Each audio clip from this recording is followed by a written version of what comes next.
कि ये डॉक्टर साहब ने चश्मा क्यों लगाया। अब इसमें ना 3-4 चीजें होती हैं, मैं चाहे ये करूं, मैं चाहे वो करूं, मेरी मर्जी। कुछ आयुर्वेदिक आई ड्रॉप से चश्मा लगने से बच सकते हैं या चश्मा रिवर्स हो सकता है? नहीं, ऐसा नहीं है। आयुर्वेदिक आई ड्रॉप या चाहे कोई भी आई ड्रॉप है, किसी से भी चश्मा रिवर्स नहीं किया जा सकता है। Contact lens and artificial lashes if combined, ये एक इन्फेक्शन का बेसिकली सोर्स हो सकते हैं। डायबिटीज सबसे कॉमन बीमारी है, रेटिना में ब्लीडिंग, सूजन कॉज करने वाली। पर अगर आपको प्रॉब्लम है, अगर आपका लिपिड बढ़ा हुआ है, डायबिटीज बढ़ी हुई, तो रोटी पे घी लगाना बंद करना पड़ेगा। थायराइड ऑप्टिनोपैथी कुछ मायनों में डायबिटिक रेटिनोपैथी से भी ज़्यादा गंभीर है, क्योंकि वो परमानेंट रोशनी डाउन कर सकती है। आँख ऐसे बाहर की तरफ थोड़ी आती है, आपको बड़ी बड़ी आँखें ऐसी दिखाई देंगी उन लोगों की। सब में कुछ कॉमन साइड इफेक्ट्स हैं, जैसे कि पास का चश्मा 40 के बाद तो आएगा ही।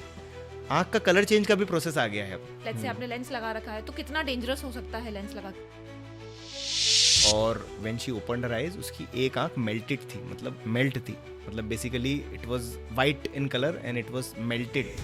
कॉर्न ब्लैक भाग ही नहीं था।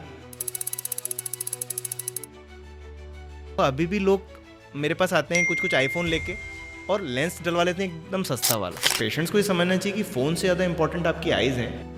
बहुत सारे लोगों को आंखों की ज़रूरत है। छोटे छोटे बच्चों की आंख खराब, अभी कार्बाइड टॉक्सिसिटी हमने देखी, इतने सारे केसेस आए जिसमें बच्चों की आंखें चली गई। 10 से 15 केसेस हैं जिनका कॉर्निया ट्रांसप्लांट लगेगा, पर कॉर्निया कहाँ से आएगी? लेकिन लाइफस्टाइल, न्यूट्रिशन, एक्सरसाइज, इन सब का क्या रोल है इतनी जल्दी चश्मा लगने में? आधे लोग तो आते ही नहीं, ये डर के कि यार चश्मा लग जाएगा। बच्चे को दिख नहीं रहा है इसलिए वो ऐसे कर रहा है। ब्लू लाइट इतनी खतरनाक नहीं है, but UV light is very dangerous. तो स्लीप साइकिल का इफेक्ट आपकी आंखों पे क्या पड़ता है? भारत में रहने का सबसे बड़ा फायदा है कि हमें हर तरह का बेसिकली खाना मिलता है, हेल्दी खाना मिलता है। तो मैं जो मुझे बोल रहे हैं कि चश्मा क्यों नहीं हटाते, मैं उनसे पूछना चाहूँगा आप काजल क्यों नहीं लगाते? हम लोग एलोपैथी के साइड इफेक्ट जानते हैं, वो आपको लिखे हुए मिलते हैं, आपको बुकलेट मिलता है जिसमें लिखा रहता है।